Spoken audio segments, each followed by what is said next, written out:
Sa iba pang balita, hindi pa rin po magkasundo ang mga sports officials ng bansa kaugnay ng interpretasyon sa batas para sa magaganap na POC elections.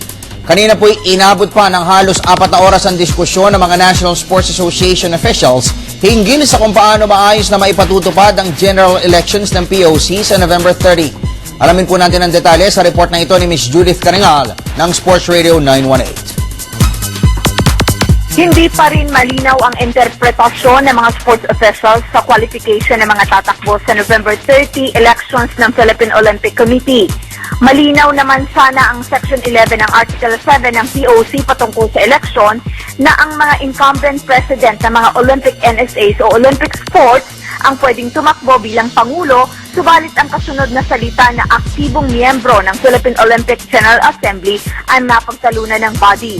Merong nagsabi na NSA ang dapat aktibo samantalang ang iba naman ang nagpahayag na dapat yung tao na dumadalo sa General Assembly.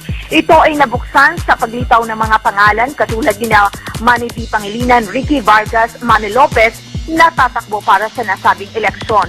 Napagkasunduan ayon na rin sa panukala ni POC President Piping Cojuangco na talakayin na lamang muli ang issue sa isang Special General Assembly kung sakaling merong protesta ang sinuman na kakandidato o sa sinuman na magpa-file ng kanyang candidacy.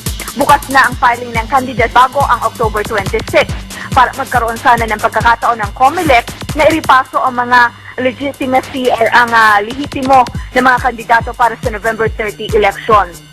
Tanging si incumbent POC President Piping Cojuangco ang lantaran na nagpahayag ng kanyang kandidatura. Para sa PTV Sports, Judith Caringal, nag-uulat.